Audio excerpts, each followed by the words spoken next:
नमस्कार, news 18 special में आप सभी का बहुत बहुत स्वागत है। मैं हूं आपके साथ सिरांधा शेखर। बुलेटिन की शुरुआत इस वक्त की बड़ी खबर के साथ। जी हां, बड़ी खबर दरभंगा से मिल रही है, जहां चलती कार में बीच सड़क पर आग लग गई और कार देखते ही देखते जलकर खाक हो गई। हालांकि हादसे में कार सवार बाल बाल बच गए। ये मामला दरअसल बहादुरपुर थाना क्षेत्र के ओझौल के पास का है, जहां कार अचानक धू धू कर जलने लगी। बताया जा रहा है कि कार समस्तीपुर से दरभंगा के लहरिया सराय आ रही थी, तभी अचानक इंजन धू धू कर जलने लगा। बाद में स्थानीय लोगों की मदद से आग पर काबू पाया जा सका। तस्वीरें आप देखिए, दरभंगा की तस्वीरें आपके सामने, किस तरह से अचानक आग में कार लगी और आग से धू धू कर कार जलने लगी। गनीमत यह रही कि कार में सवार लोग बाल बाल बच गए।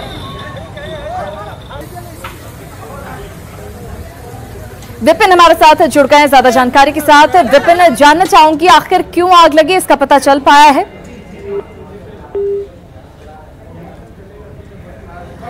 तो विपिन से बातचीत करने की कोशिश करेंगे, लेकिन ये तस्वीरें आपको दिखा रहे हैं, आप देख सकते हैं दरभंगा की ये तस्वीरें आपके सामने। रास्ते में जब जा रहे थे ये कार सवार, उसी वक्त अचानक कार में आग लग जाती है और पूरी तरह से कार जो आग के गोले में तब्दील होती हुई यहाँ पर नजर आई है। बाद में आग के पर काबू पा लिया गया है, लेकिन सबसे राहत की बात जो रही इस पूरी घटना में वो ये रही कि कार पर जो लोग सवार थे उन्हें नुकसान नहीं पहुंचा है, वो पूरी तरह से सुरक्षित हैं। आग जब तक और ज्यादा फैलती तब तक वो कार से बाहर निकल चुके थे। तो दरभंगा की तस्वीरें आपके सामने, कार किस तरह से धू धू कर जल रही है, तस्वीरों में आप देख सकते हैं। आग किस वजह से लगी, इसका पता लगाने की कोशिश की जा रही है। विपिन से ज्यादा जानकारी लेंगे। विपिन, आग आखिर क्यों लगी थी, इसका पता चल पाया है क्या?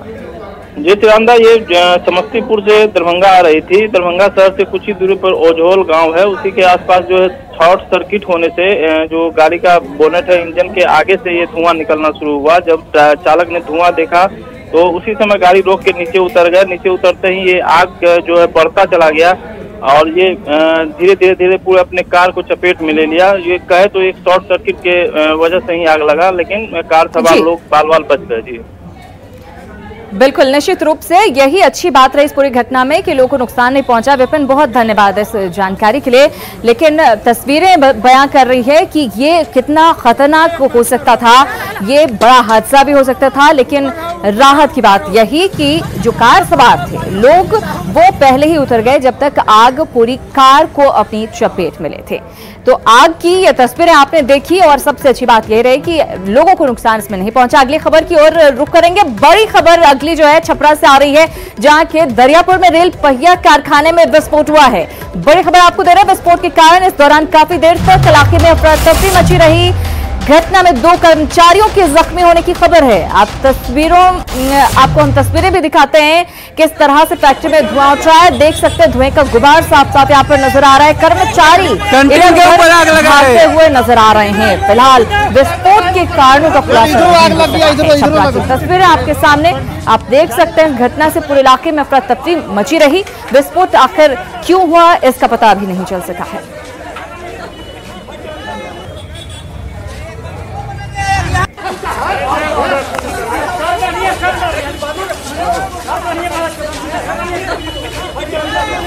संतोष हमारे साथ जुड़ गए, उनसे लेंगे ज्यादा जानकारी। संतोष, धुएं का गुबार देखकर समझ में आ रहा है कि स्थिति वहां पर बहुत ही भयावह थी।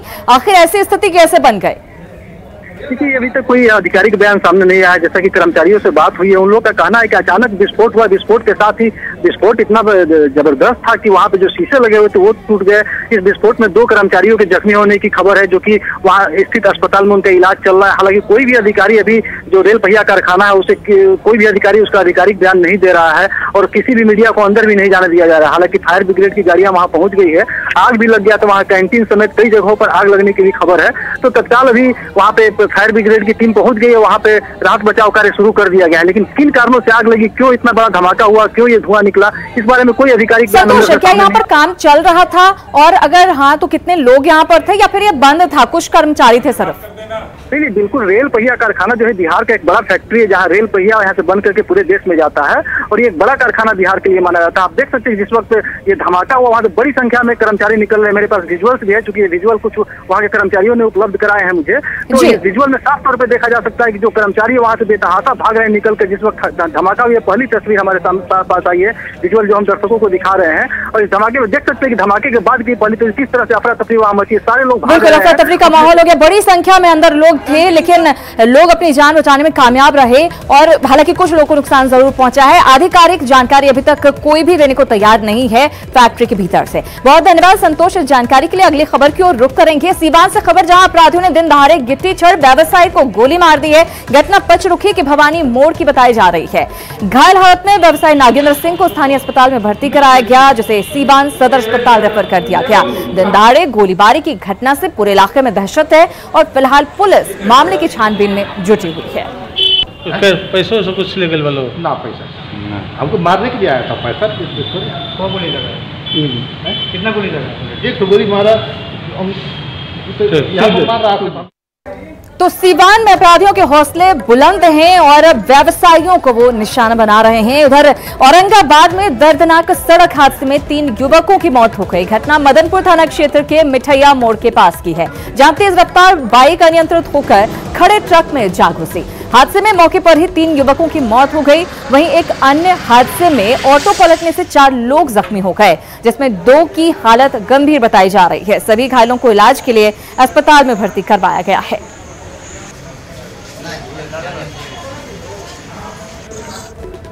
तो अलग अलग जगहों पर रफ्तार का कहर देखने को मिला है। कुछ लोगों की जान गई है तो कुछ घायल हुए हैं। उधर सुपौल में जमीन विवाद में पति पत्नी को जिंदा जलाकर मारने का मामला सामने आया है। सदर थाना के चकला निर्मली में रामचंद्र मुखिया और उनकी पत्नी सुनैना देवी को उनके भाई ने जिंदा जला डाला। पुलिस ने 2 आरोपियों को गिरफ्तार किया है। बताया जा रहा है कि रामचंद्र मुखिया का अपने भाई से जमीन को लेकर लंबे समय से विवाद चल रहा था। लकवा का शिकार होने के बाद वो घर में ही रहते थे। पुलिस ने घटनास्थल का सचिवता से निरीक्षण किया है। एफएसएल की टीम को ही बुलाई गई है कि आग का स्रोत क्या है। घटना में आरोप सहोदर भाई पर है। घर का जमीन का विवाद की बात बताई जा रही है। फिलहाल मृतक के पुत्री के बयान पर लोग कांड दर्ज किए हैं और मृतक के भाई को हम लोग हिरासत में लिए पूछताछ कर रहे हैं। तो जमीन विवाद में भाई ने भाई और भाभी की हत्या कर दी। अब पुलिस पूरे मामले की जांच में जुटी हुई है।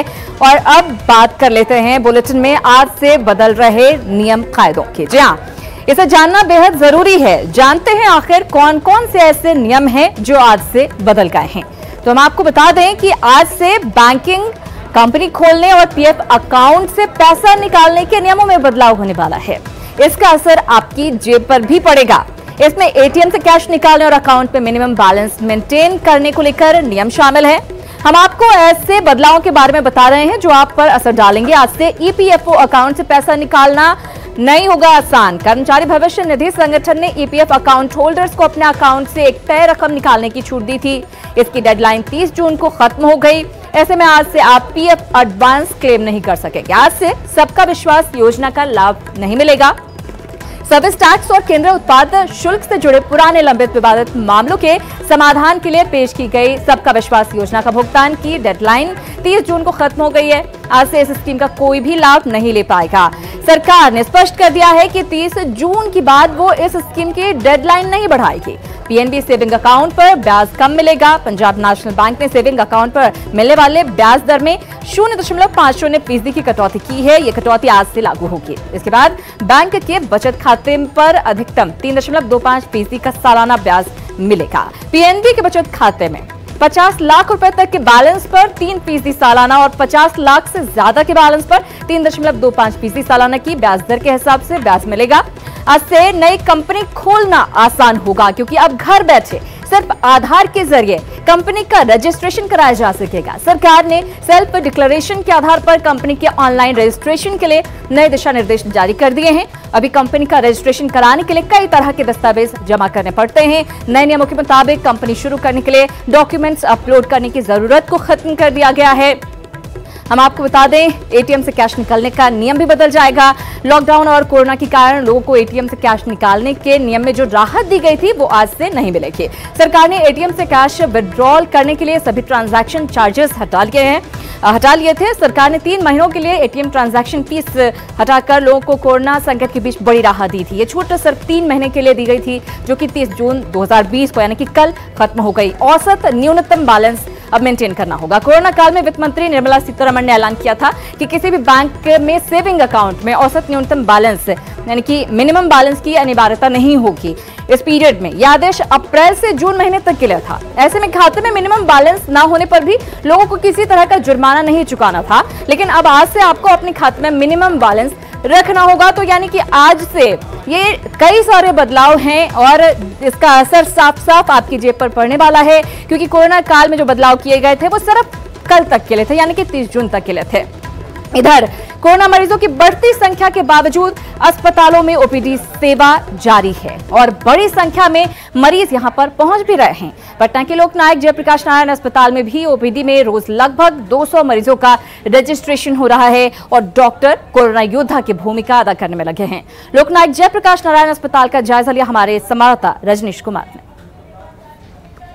बिहार में कोरोना की स्थिति भयावह होती जा रही है, बावजूद जो सरकारी अस्पताल है वहां पर ओपीडी में मरीज देखे जा रहे हैं। इस वक्त हम राजवंशी नगर अस्पताल में हैं। लोकनायक जयप्रकाश नारायण अस्पताल है। यहाँ देख सकते हैं कि ये हड्डी का अस्पताल है, बावजूद जो ओपीडी के मरीज होते हैं यहाँ पर बड़ी संख्या में भीड़ होती है। इस वक्त देख सकते हैं कि सोशल डिस्टेंसिंग मेंटेन करके मरीज देखे जा रहे हैं। फिलहाल अगर देखा जाए तो पीएमसीएच समेत कई अस्पताल हैं जिसके डॉक्टर जो है चपेट में आ गए हैं। काफी सावधानी बरतना है।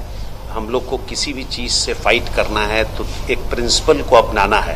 पहला, किसी से फाइट करने के लिए पहले हमको डिफेंस करना है, तो डिफेंस हम लोग ये मास्क पहन के करते हैं। दूसरा, अटैक करना है तो अपना सैनिटाइजर रखते हैं और हाथ को हमेशा साफ करते हैं, साबुन से सैनिटाइज करते हैं। तो इस सिद्धांत को और सोशल डिस्टेंसिंग मतलब दूरी से ही मरीज को देखना है, बहुत करीब नहीं आना है, क्योंकि आज एसिम्प्टोमेटिक पॉजिटिव निकल रहे हैं। मेरे ही अस्पताल में एक मरीज थे जिसको कोई सिम्टम नहीं था, भर्ती थे, उनका ऑपरेशन करना था। वो घूम भी रहा था जैसे अन्य मरीजों और लोगों के तरह लोग घूम रहे हैं। जब ऑपरेशन के लिए हम लोग उनको ले गए थे तो जांच करवा लेते हैं हम लोग, ऑपरेशन के पहले कोविड का टेस्ट करते हैं। ये खुद बता रहे थे काफी सावधानी बरतनी पड़ रही है और जो खासकर मरीज आते हैं सोशल डिस्टेंसिंग मेंटेन करना पड़ रहा है। मरीज खुद धीरे धीरे जागरूक होते जा रहे हैं और देखिए कि हर कोई चेहरे पर मास्क लगाकर या फिर चेहरे को ढककर यहाँ पर पहुंच रहे हैं। कहीं ना कहीं जिस तरह से अस्पताल में डॉक्टर लगातार संक्रमित हो रहे हैं, पीएमसीएच की बात कर लें, एसकेएमसीएच या बाकी जो अन्य अस्पताल है वहां पर जिस तरह से मरीजों की तादाद देखी जा रही है, ऐसे में डॉक्टर जो है एसिम्प्टोमेटिक जो मरीज होते हैं उनसे ज्यादा उनको खतरा होता है। राजवंशी नगर में भी एक पेशेंट जो है उसमें पॉजिटिव पाया गया है, तो निश्चित रूप से सावधानी बरतने की जरूरत है और डॉक्टर जो है लगातार फिलहाल मुस्तैदी से काम करते हुए नजर आ रहे हैं। कैमरामैन दीपक के साथ रजनीश कुमार, न्यूज 18 पटना। तो तमाम संकट के बीच डॉक्टर्स लगातार मुस्तैदी से अपने काम में जुटे हुए हैं और कोरोना योद्धाओं की भूमिका निभा रहे हैं। चलिए अगली खबर की ओर रुख करते हैं। बड़ी खबर की बात कर लेते हैं। पटना के विक्रम से बड़ी खबर, जहां अपराधियों का तांडव देखने को मिला है। दिन दहाड़े युवक को गोली मारी गई है। बाइक सवार अपराधियों ने युवक को गोली मारी है, जिसे गंभीर हालत में अस्पताल में भर्ती करवाया गया है। राइस मिल के मैनेजर का बेटा बताया जा रहा है उज्जवल कुमार, जिसे गोली मारी गई है। फिलहाल पुलिस मामले की छानबीन में जुटी हुई है। तो अपराधियों का तांडव देखने को मिला है पटना के विक्रम में। हम आपको बता दें कि युवक को गंभीर हालत में अस्पताल में भर्ती करवाया गया है। अपराधियों ने गोली मारी, उसे राइस मिल के मैनेजर का बेटा बताया जा रहा है उज्जवल कुमार, जिसे गोली मारी गई है। अपराधी जिन्होंने इस घटना को अंजाम दिया बाइक पर सवार होकर आए थे और गोली मारी है उज्जवल कुमार को।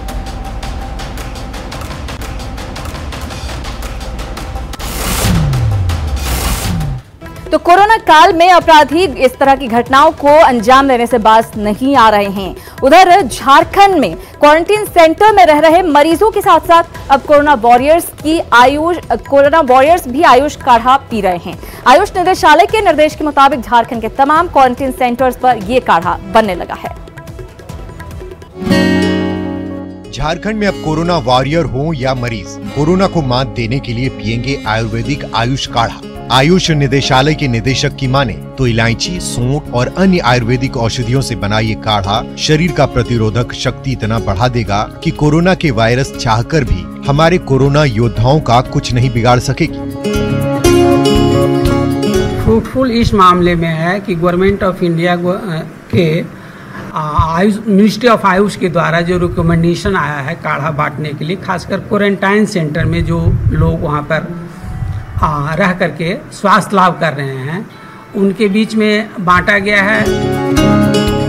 राज्य के सभी जिले के सिविल सर्जन ने केंद्रीय आयुष मंत्रालय के आदेश पर आयुर्वेदिक काढ़ा की खरीद की और उसे क्वारंटीन सेंटर के साथ साथ सभी जिलों के कोरोना वॉरियर्स में भी बांटा गया है। रांची के सिविल सर्जन स्वयं आयुष काढ़ा पी रहे हैं। सरकार की तरफ से कोविड मद में जो फंड आया है, एक डायरेक्शन ये भी था आयुष मंत्रालय की तरफ से, जिसको कि झारखंड सरकार ने भी हम लोगों को प्रेषित किया है। उसके अनुसार कुछ दवाइयाँ आयुष से संबंधित जो दवाइयाँ हैं वे खरीद करके लोगों के बीच पर्टिकुलरली क्वारंटाइन होम्स वगैरह में बांटनी है, जो कि कार्य हमारे यहाँ सफलतापूर्वक किया जा रहा है और किया जाएगा। योग गुरु बाबा रामदेव कोरोना की दवा की खोज का दावा कर भले ही विवादों में पड़ गए हैं, लेकिन झारखंड में कोरोना के खिलाफ काढ़ा अभियान से वॉरियर्स भी काढ़ा पीकर न सिर्फ खुद को सुरक्षित महसूस कर रहे हैं, बल्कि कोरोना को मात देने को भी तत्पर है। न्यूज़ 18 के लिए रांची से उपेंद्र कुमार की रिपोर्ट। तो कोरोना के खिलाफ ये आयुष काढ़ा सुरक्षा कवच का काम कर रहा है, इसे आप भी पिएं। इसी के साथ फिलहाल कुछ ही पलों का इंतजार कीजिए, फौरन लौटते हैं कुछ और खबरों के साथ। न्यूज़ 18 स्पेशल में एक बार फिर से आप सभी का बहुत बहुत स्वागत है। खबरों के सिलसिले को आगे बढ़ाते हैं। बिहार के करीब 1,50,00,000 बिजली उपभोक्ताओं को बड़ी राहत मिलने जा रही है। साउथ बिहार और नॉर्थ बिहार का डिस्ट्रीब्यूशन कंपनी ने स्वीकृत लोड से अधिक खपत करने वाले घरेलू उपभोक्ताओं का जुर्माना माफ करने का फैसला लिया है।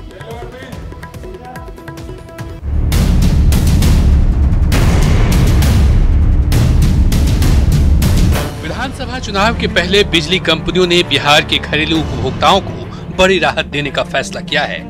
साउथ बिहार और north Bihar power distribution company ने विद्युत विनियामक आयोग के पास एक प्रस्ताव भेजा है। इस प्रस्ताव के अनुसार स्वीकृत लोड से ज्यादा खपत होने पर लगने वाला जुर्माना माफ होगा। यह नियम 1 अप्रैल 2020 से ही लागू हो जाएगा और मार्च 2021 तक कोई जुर्माना नहीं लगेगा। जो उपभोक्ता जुर्माना दे चुके हैं उस राशि को बिल में एडजस्ट किया जाएगा। यही नहीं, औद्योगिक और वाणिज्यिक उपभोक्ताओं को पहले ही मिल चुकी है राहत। 8.5 लाख उपभोक्ताओं का 160 करोड़ हुआ था माफ। समाज के हर तबके को इसका लाभ मिलेगा। कहीं न कहीं एक बड़ी मार के तौर पर इसे उपभोक्ता देख रहे थे, कठिनाइयों का सामना कर रहे थे और सरकार की इस पहल से निसंदेह उन चेहरों पर मुस्कान आएगी जिनको एक बड़ी राशि जुर्माना के तौर पर भरने की जरूरत पड़ती है।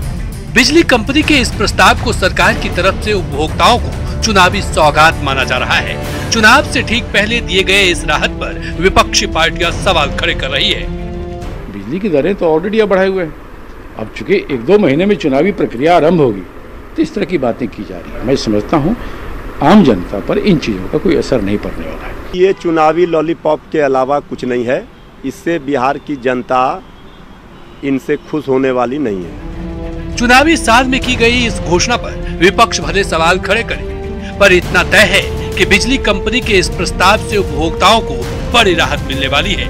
न्यूज़ 18 के लिए पटना से रवि एस नारायण की रिपोर्ट। तो विपक्ष भले ही इसे चुनावी लॉलीपॉप बताए, लेकिन आम जनता को इस राहत जरूर मिली है। चलिए खबरों में आगे बढ़ते हैं। बिहार विधानसभा चुनाव से ठीक पहले चुनाव आयोग के फैसले ने राजनीतिक दलों की मुश्किलें बढ़ा दी हैं। अब दागी उम्मीदवारों के लिए चुनाव लड़ना आसान नहीं होगा।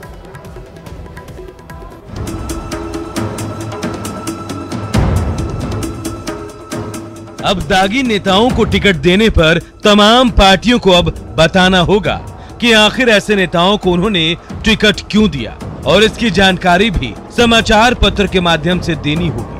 चुनाव आयोग के इस फैसले के बाद अब दागी नेताओं के लिए चुनाव लड़ना आसान नहीं होगा। सबसे बड़ी बात कि कोई दल ऐसा नहीं जहां दागी ना हो। एक नजर डालते हैं दलों और उनके दागी नेताओं की संख्या पर। राजद कुल विधायक 80, दागी सदस्यों की संख्या 46। जेडीयू कुल विधायक 71, दागी सदस्यों की संख्या 37। बीजेपी कुल विधायक 53, दागी सदस्यों की संख्या 34। कांग्रेस कुल विधायक 27, दागी सदस्य 16। एलजेपी कुल विधायक 1, दागी सदस्य 1। सीपीएम कुल विधायक 3, दागी सदस्य 3। यानी 243 विधायकों में से 138 विधायक दागी हैं।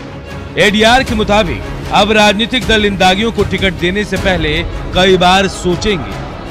उम्मीदवार अपने आपराधिक रिकॉर्ड के विषय में 3 बार अखबारों में या जो वाइडली सर्कुलेटेड अखबार है उसमें 3 बार इश्तिहार देंगे और स्थानीय न्यूज चैनल्स पर भी इसके बारे में इश्तिहार देने का काम करेंगे, जिसमें अपने बारे में विस्तृत जानकारी होगी। जाहिर है एडीआर की रिपोर्ट तमाम पार्टियों के लिए गंभीर मसला है। चुनाव आयोग के इस फरमान पर नेताओं की मिलीजुली प्रतिक्रियाएं आ रही है, लेकिन दागी को टिकट देंगे या नहीं, इस पर कोई भी नेता खुलकर नहीं बोल रहा। और नीतीश कुमार जी के लिए कोई चिंता की बात नहीं है। ये चिंता करें वो लोग जो लोग आज तक अपराधी के बल पर अपनी सरकार बनाने की प्रयास करते रहे हैं, भ्रष्टाचारी के बल पर प्रयास करते रहे हैं।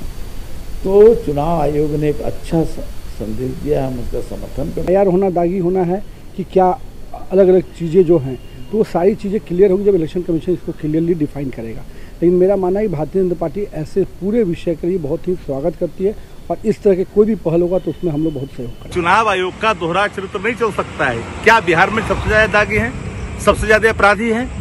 इन सभी सवालों को देखना पड़ेगा, चूंकि इलेक्शन कमीशन निष्पक्ष होता है और इलेक्शन कमीशन के पत्राचार से अगर निष्पक्षता पर सवाल खड़े होंगे तो देश का लोकतंत्र सुरक्षित नहीं रहेगा। बहरहाल तमाम पार्टियों को उम्मीदवारों के नाम पर अब नए सिरे से सोचना और तय करना होगा, नहीं तो जवाब चुनाव आयोग को देना होगा और साथ ही आम जनता को भी। आनंद अमृतराज, न्यूज़ 18 पटना। इधर कोरोना काल में बिहार के बड़े सियासी दल वर्चुअल रैली के जरिए जनता के बीच पैठ बनाने की कोशिश कर रहे हैं, तो छोटे दलों ने इसका विरोध कर दिया है।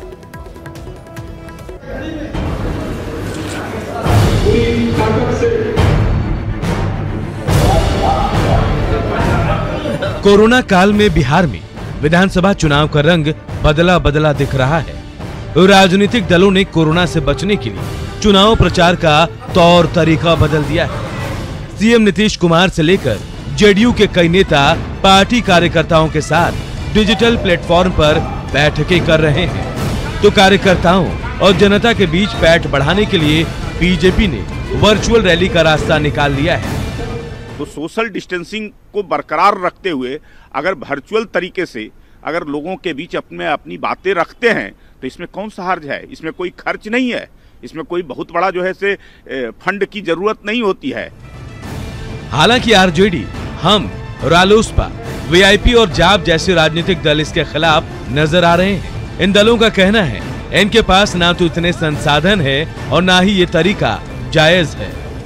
कहिएगा कि डिजिटल रैली करिए तो ना गरीबों के पास में लैपटॉप है और ना संसाधन है, हमें सीमित संसाधन में काम करना है, तो हम पूरी तरीके से वर्चुअल रैली, वर्चुअल प्रोग्राम्स जो हो रहे हैं देश में, उसका हम विरोध करते हैं। किस तरह की रैली से चुनाव बिहार का न हो, क्योंकि बड़ी पार्टियां हैं जो धनवान पार्टियां हैं, अब धन के प्रयोग कर काम कर लेगी, लेकिन जो पार्टियां छोटी छोटी पार्टियां हैं, जो गरीब दल की पार्टी हैं, जो धन का गलत उपयोग नहीं करती है, उसके लिए संभव नहीं है कि इस तरह की रैली करा करके हम विधानसभा का चुनाव लड़ें।